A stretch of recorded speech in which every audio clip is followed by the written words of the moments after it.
जी बच्चों अस्सलाम वालेकुम। So what we are starting today, जो आज हम लोग ब्लॉक 8 नियोप्लेजिया हम लोगों ने स्टार्ट किया हुआ था, जो आप लोगों की पैथोलॉजी पोर्शन के अंदर इंक्लूडेड है। और इसको हमने कहाँ से कवर करना है बच्चों? आप लोगों की रिकमेंडेड बुक रॉबिन से कवर करना है, chapter number 6 which is neoplasia.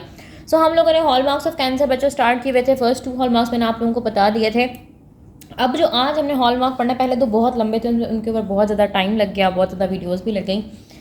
जो अब हमारे पास हॉलमार्क है, that is altered cellular metabolism. नाम से पता चल रहा है ऑल्टर का मतलब होता है चेंज। हम कहते हैं ना शर्ट ऑल्टर करानी है या पैंट ऑल्टर करानी है, ऑल्टर मतलब तब्दीली या चेंज।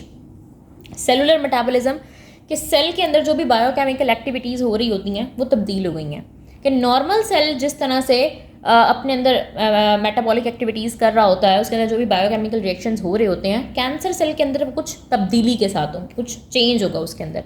सबसे पहले हम देखते हैं बच्चों के नॉर्मल सेल के अंदर अपने सारे यहाँ पे मेटाबॉलिक रिएक्शन तो नहीं बताऊंगी, जो मेजर मेटाबॉलिक रिएक्शन है हम उसी की बात करेंगे।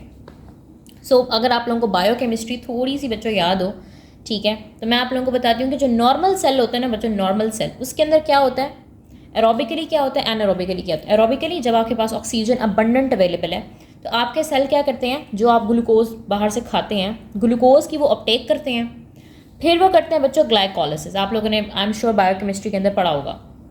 ग्लूकोज अपटेक करके वो ग्लाइकोलिसिस करते हैं। ग्लाइकोलिसिस का एंड प्रोडक्ट हमारे पास क्या होता है बच्चों? पायरूवेट। वो याद है ग्लूकोज से ग्लूकोज 6 फॉस्फेट, फ्रुक्टोज 6 फॉस्फेट, 1,6 इस तरह से था, और एंड में जो है ना वो फॉस्फोइनोल पायरूवेट से पायरूवेट बन रहा होता है।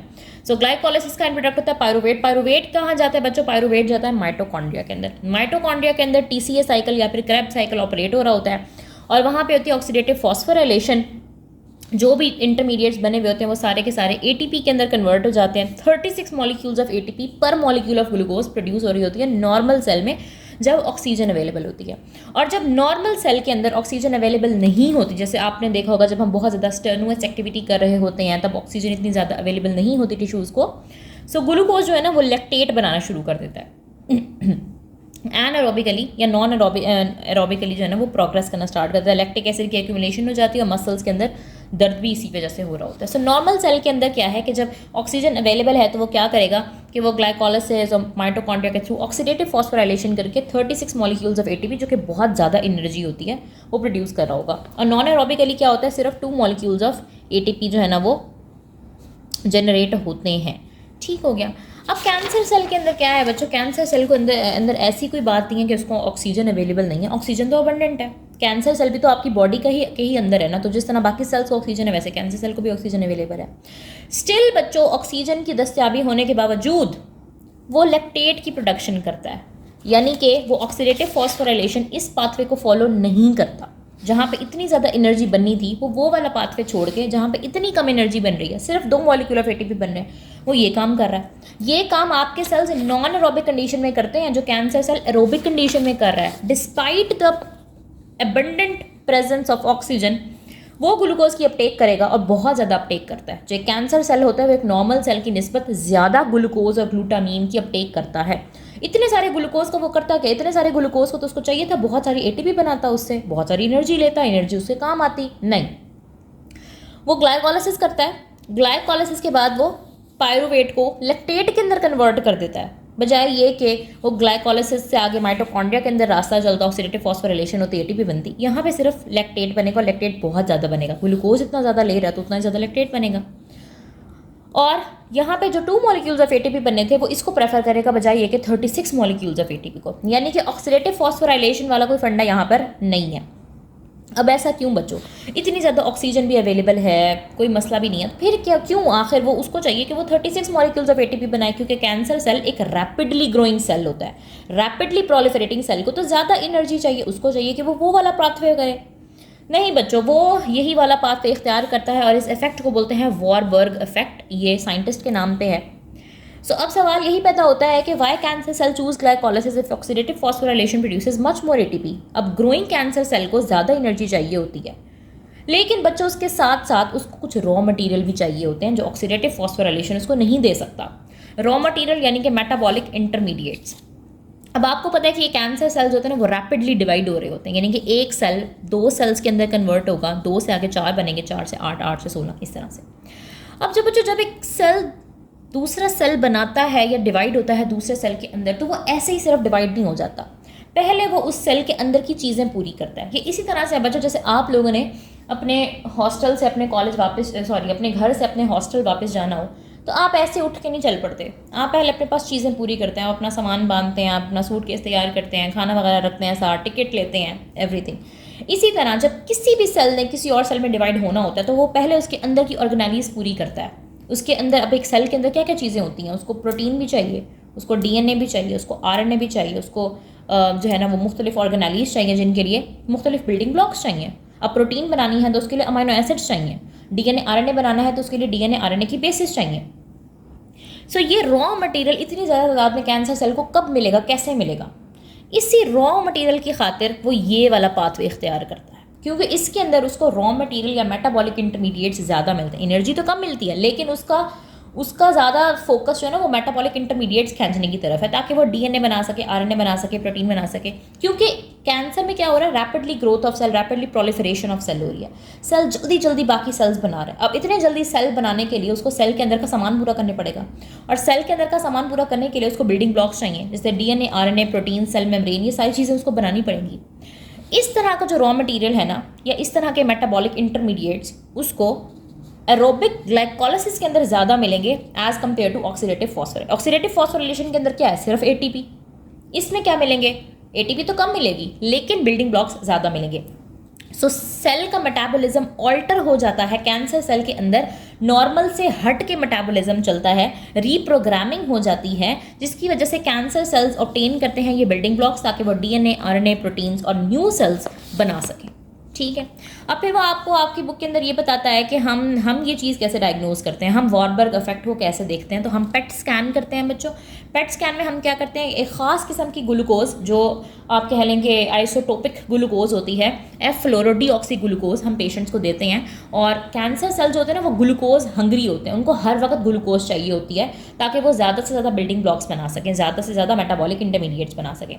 सो ये ग्लूकोज वो फ़ौरन से अपटेक कर लेंगे, और ये ख़ास किस्म की ग्लूकोज होती है, तो इसका ख़ास किस्म की विजुअलाइजेशन भी पॉसिबल होती होगी। सो ट्यूमर सेल्स इस ग्लूकोज को देख लेंगे, और वॉरबर्ग इफेक्ट को इस तरह से मेटाबोलाइज किया जाता है कि ग्लूकोज से लैक्टेट बन रहा है, ग्लूकोज से आगे वो एटीपीज नहीं बन रहे। अब बच्चों को आगे ये बात करते हैं कि जो वॉरबर्ग इफेक्ट है ना, ये कोई कैंसर स्पेसिफिक इफेक्ट नहीं है। ऐसा नहीं है कि ये जो आपके कैंसर सेल्स हैं सिर्फ वही इस इफेक्ट को शो करते हैं, सिर्फ वही एरोबिक ग्लाइकोलाइसिस को शो करते हैं।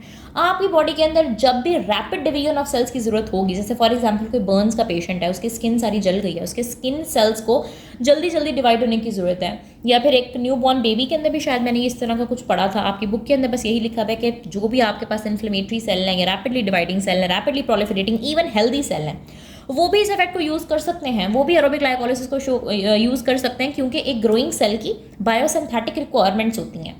उसको रॉ मटेरियल चाहिए होता है, उसको बिल्डिंग ब्लॉक्स चाहिए होते हैं, उसको सेलुलर कंपोनेंट्स चाहिए होते हैं, ताकि वो डीएनए, आरएनए, प्रोटीन, लिपिड्स और ऑर्गेनेल्स बना सके और दो डॉटर सेल्स की में डिवाइड हो सके। सो कैंसर सेल की रिक्वायरमेंट क्या है कि उसको एनर्जी भी चाहिए, उसको बिल्डिंग ब्लॉक्स भी चाहिए, और ये सिर्फ एरोबिक ग्लाइकोलाइसिस के थ्रू पॉसिबल है। This is not possible by oxidative phosphorylation. अब बच्चों ये बात जो हम कर रहे हैं कि कैंसर सेल के अंदर ये रीप्रोग्रामिंग हो गई, नॉर्मल पाथवे ये था, अब उसके अंदर ये पाथवे ऑपरेट हो रहा है। तो ये पाथवे ऑपरेट कैसे हो रहा है? सेल को कैसे पता चला कि अच्छा मैंने ये पाथवे नहीं करना, अब ये पाथवे करना है? सेल को कैसे पता चला? सेल के अंदर ये रीप्रोग्रामिंग किस तरह से वायर्ड हुई? तो बच्चों अगेन आपकी ऑन्कोजीन्स और ट्यूमर सप्रेसर जीन्स का इसके अंदर रूल है। Cancer is all about genetic mutations, genetic alteration. So आपकी ऑन्कोजीन्स ओवर एक्टिवेट होंगी और ट्यूमर सप्रेसर जीन्स लॉस हो जाएंगी, और जीन्स जो होंगी वो आगे पाथवेज को एक्टिवेट करेंगी। ठीक हो गया।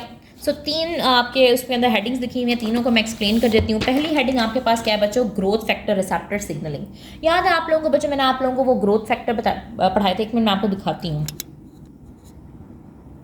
ये देखिए बच्चों, ये आप लोगों को पाथवे याद है? ये पहला जब मैंने आप लोगों को पढ़ाया था तो मैंने आप लोगों को तब बताया था down stream signal transducing proteins में कि ये ग्रोथ फैक्टर रिसेप्टर के साथ आगे कंबाइन होता है। आगे रास जो है ना वो इनएक्टिव फॉर्म से एक्टिव फॉर्म के अंदर जाता है, ठीक है। और आगे ये और मॉलिक्यूल्स को PI3K, AKT, ये राफ और ये mTOR, इन सब को एक्टिवेट करता है और इस तरह से आगे सेल डिवाइड होता है, ठीक है। ये आप लोगों को याद है।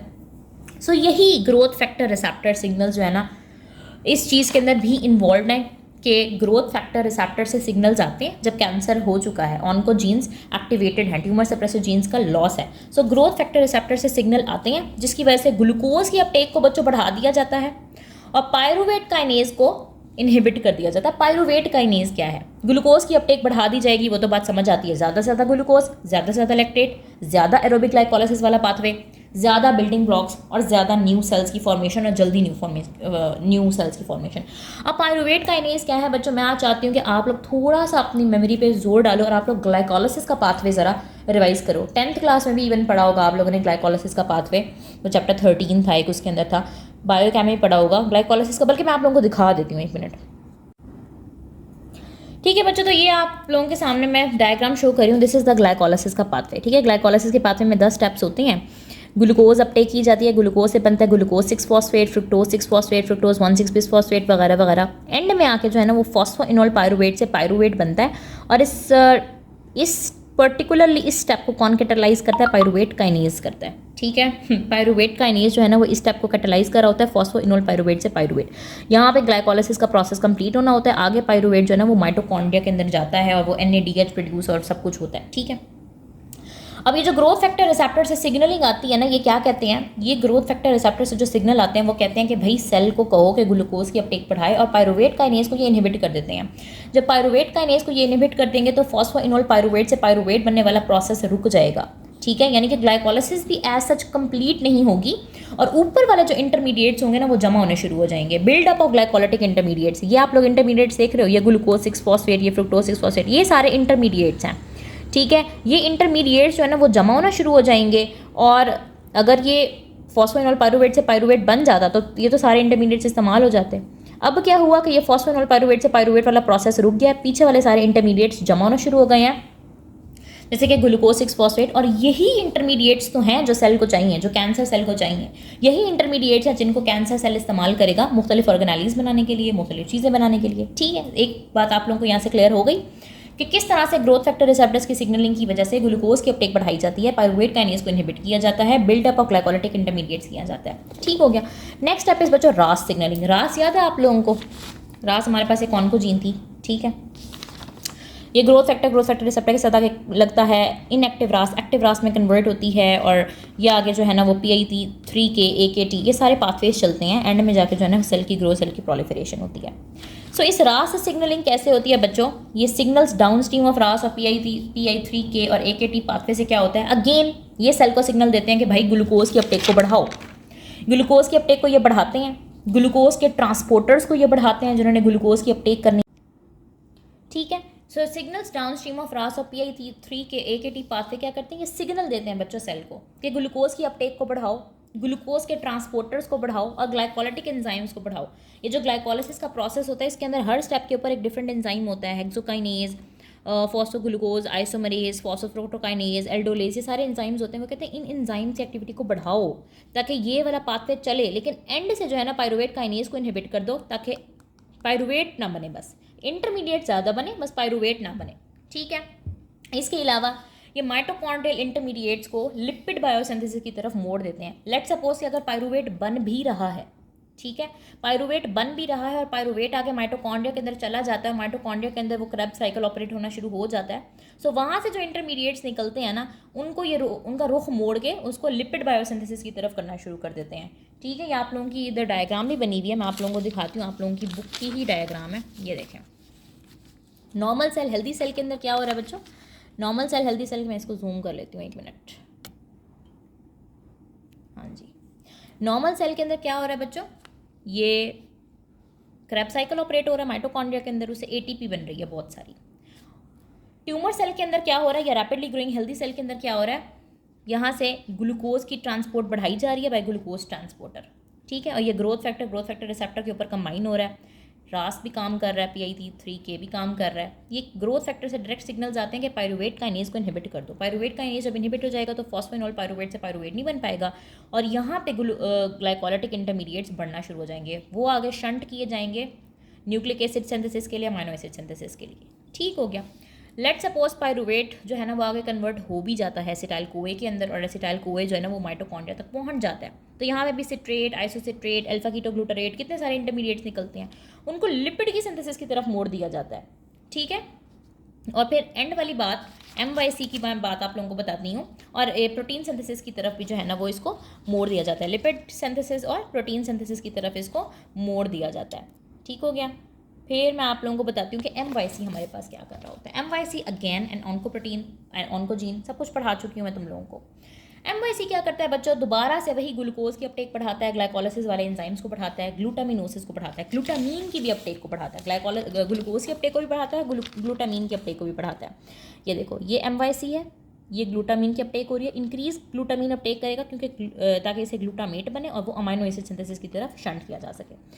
सो समरी क्या हुई बच्चों इस सारी बात की, मैंने आप लोगों को क्या बात बताई है, मैंने आप लोगों को ये बात बताई है कि कैंसर सेल्स किस तरह से ऑल्टर्ड सेलुलर मेटाबॉलिज्म शो करते हैं, यानी अपना मेटाबॉलिज्म वो चेंज कर लेते हैं, और उनकी चेंजिंग में कौन हेल्प करता है, oncogenes and loss of tumour suppressor gene. अब ट्यूमर सप्रेसर जीन का नॉर्मली काम क्या था, उन्होंने इन सारी चीज़ों को कंट्रोल करना था कि ये चीज़ें ना हो सके, ये बार बार मेटाबॉलिज्म ना हो सके, लेकिन ट्यूमर सप्रेसर जीन्स अपनी जगह पे मौजूद ही नहीं है, वो लॉस हो चुकी हैं।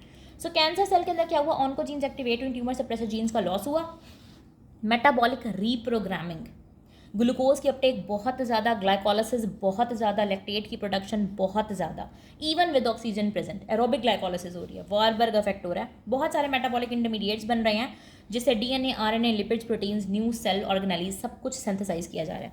अब मैं आप लोगों की बुक से अगर दिखाऊं तो ये बच्चों हमारे पास ऑल्टर्ड सेल है। बच्चों ये तुम लोगों ने ना कैंसर सेल के हॉलमार्क्स करने ही करने हैं, वेग सा लिखा हुआ है आप लोगों के एलोस के अंदर, डायरेक्टली नहीं लिखा हुआ, लेकिन आप लोगों ने करने ही करने हैं। ऑल्टर्ड सेलुलर मेटाबॉलिज्म, ठीक है, यहाँ पे उन्होंने सारा एक्सप्लेन किया है वारबर्ग फिनोमिना को, फिर उन्होंने सारे ये चीज़ें बताई हैं जो मैंने आपको बताया हुआ है। यहाँ से उन्होंने बताया हुआ कि ग्रोथ फैक्टर रिसेप्टर सिग्नलिंग की वजह से क्या हो रहा होता है, फिर बताया कि रास सिग्नलिंग और MYC सिग्नलिंग बताई हुई है, ये सारी डायग्राम मैंने आप लोगों को बता दी है। फिर हमारे पास दो फिनोमिना आ जाते हैं, ऑटोफेगी आ जाता है और एक ऑनको मेटाबॉलिज्म में शायद ये आ जाता है, हाँ ऑनको मेटाबॉलिज्म आ जाता है और ऑटोफेगी आ जाता है। ये इंशाल्लाह मैं नेक्स्ट वीडियो के अंदर छोटे छोटे से हैं, बस ये तकरीबन कंप्लीट हो गया हमारा ये हॉलमार्क ना। नेक्स्ट हॉलमार्क होगा हमारा इवेजन ऑफ सेल डेथ, कि सेल डेथ, एपोप्टोसिस, इन चीज़ों से कैंसर सेल किस तरह से इसको चकमा देता है और मरता क्यों नहीं है। ठीक है, सो इवेजन ऑफ सेल डेथ हमारा हम लोगों का नेक्स्ट हॉलमार्क होगा इंशाल्लाह। नेक्स्ट वीडियो के अंदर मैं आप लोगों से डिस्कस करी होंगी। यहाँ तक अगर कोई भी बात समझ नहीं आती तो आप लोगों ने मुझसे लाजमी पूछ लेना है, और इसके नोट्स वगैरह इंशाल्लाह मैं शेयर कर दूँगी आप लोगों के ग्रुप के अंदर। अगर कोई मेरे ग्रुप के अंदर एडेड नहीं है सो 0333164155, that's my number and you can get added to that group. Thank you very much. Allah Hafiz.